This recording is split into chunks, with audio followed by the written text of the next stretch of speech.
This is Theory Time, Book 8, Ear Training Number 1, Part 1. In this video, we are going to do questions 1 through 4, and then go ahead and click the next video, which will be the Ear Training Number 1, Part 2 video, and we'll cover questions 5, 6, and 7 in that video. So here we go. We're starting with question number 1. You're going to hear 8 triads played in a broken and blocked form, and you're going to hear either major, minor, or diminished. So no augmented this time, right? So that's nice. So remember that we recommend you listen to the first third very closely to differentiate at least 2 categories. If it's a major third, your choices are either going to be major triad, or the other one would have been augmented, but that is not part of this question. So you really, on that one, only need to worry about major. So that's good. Halfway there. Okay, if it's a minor first interval, minor third, then your options are going to be either the minor chord, which is kind of the sad one, or the diminished chord, which is 2 minor thirds stacked. We talk about that being the suspenseful one, right? Okay, so here we go. Starting with A, is this major, minor, or diminished? Did you catch that first third? Okay, moving on. Here's B.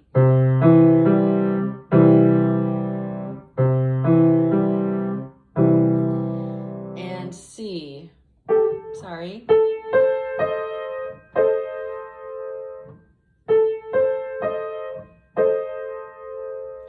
D.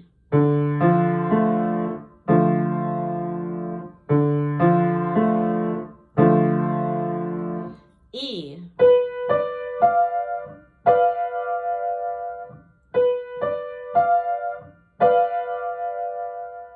F.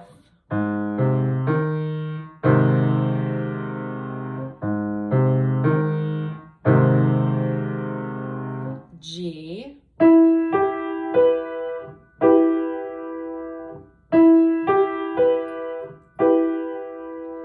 And H.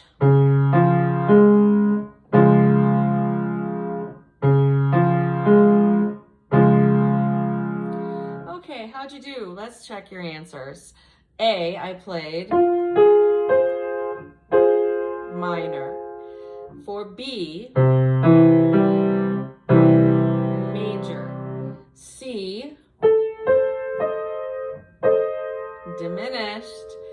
D, minor. E, diminished. F, major. G, minor. And H, major. How'd you do?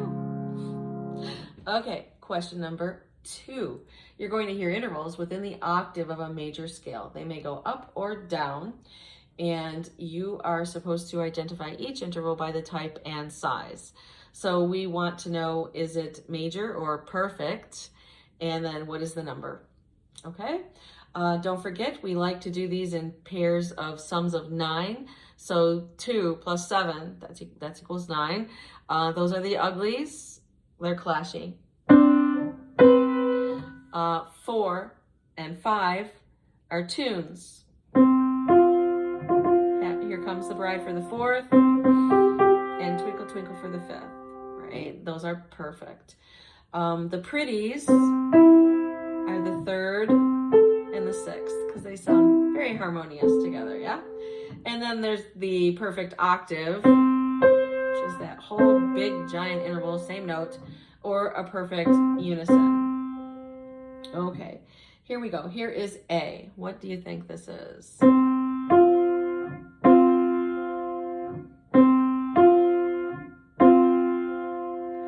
And B.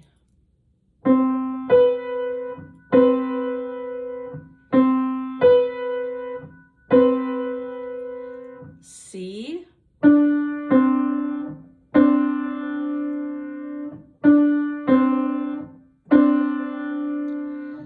D.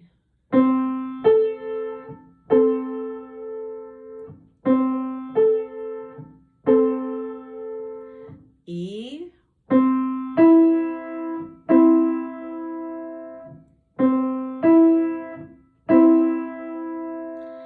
F.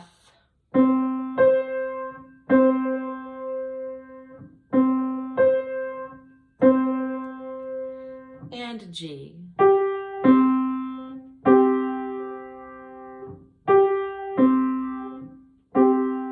Okay, let's check your answers.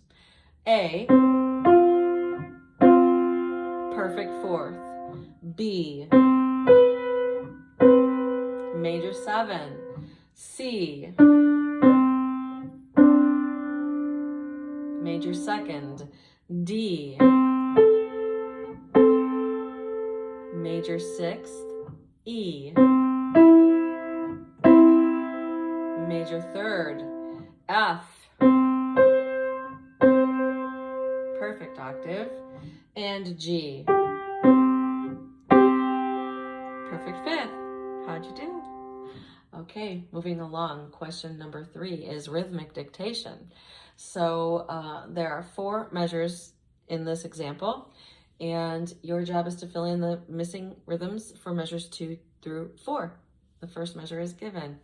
So we recommend that as you listen to this example, you follow along measure 1 with your pencil. When we get to measure 2, you draw the stems. Every time you hear me play a note, you draw, it's like a tally line, you know, draw the stems. So in measure number 2, if I played 3 quarter notes, you would have had 3 stems, right? If I go to the next measure, go with me, even if you get totally stumped in a measure and stuck and don't know what I did.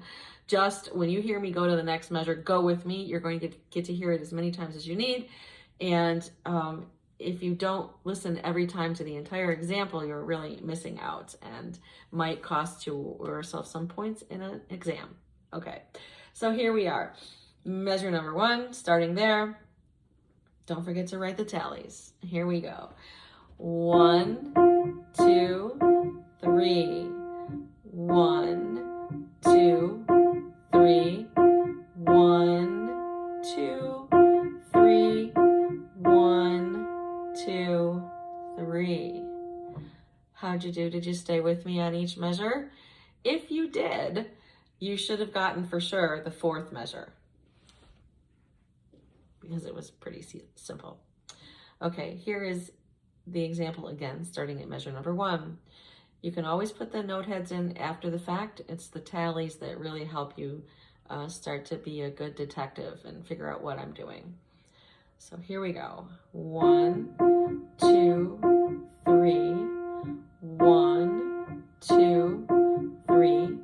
1, 2, 3. 1, 2, 3.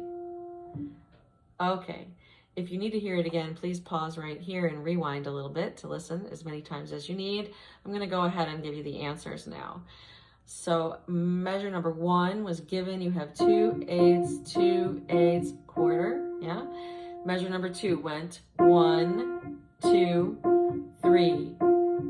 So 1 was the quarter note, 2, 3.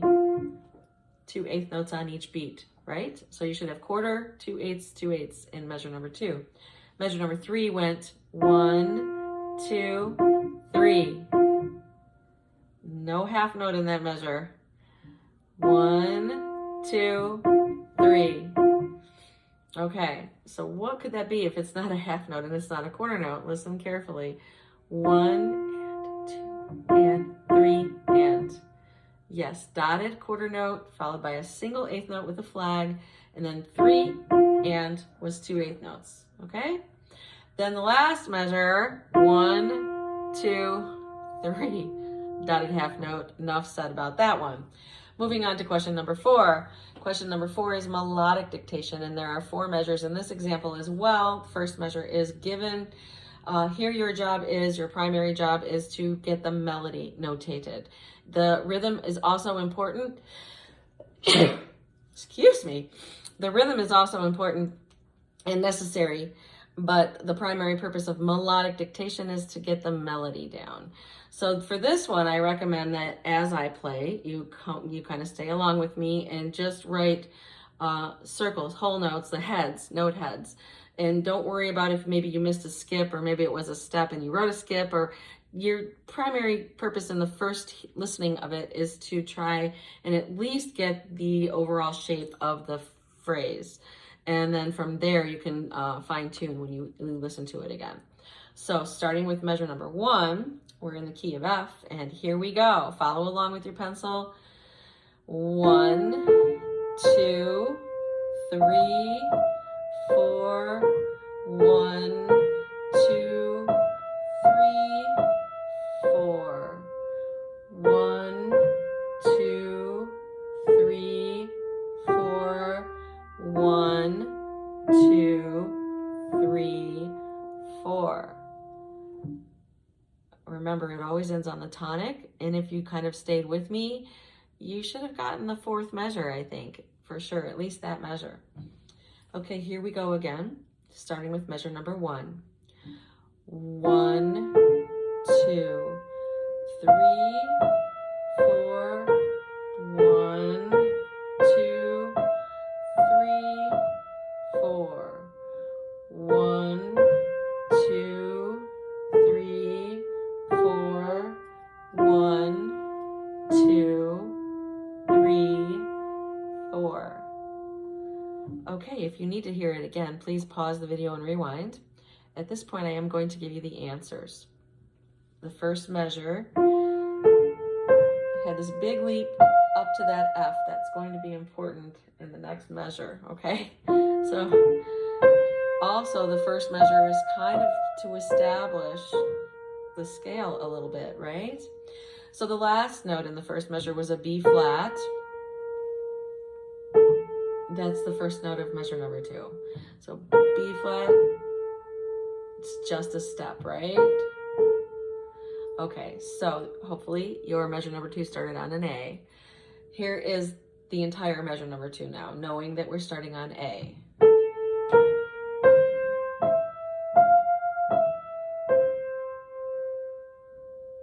Okay, so we went A, those first 3 notes. It's just stepping. A, B, C, 1, 2, 3. And then we have, do you hear that last note? That was in the way up, right? Listen here. Same note. So you know now it ends on a C, because you got the first 3 notes, A, B, C. So now you have to decide from the C, is that a step or a skip? It is a skip. There it is. So it's going to go A, B flat, C, skip, E, F, E, C. Okay, that was a little tricky. I'll give you that one. Then the last note in measure number 2 was C. The first note in measure number 3, again, just a step, right? So that first note in measure number 3 is a B flat. And measure number 3 went like this.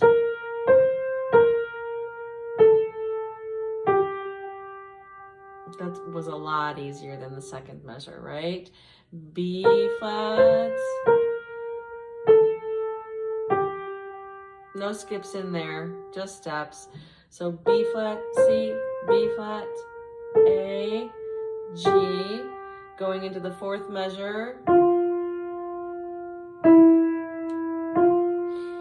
We know it ends on the tonic, so it ends on F. It also started on F, the 4th measure, right? F, E, F.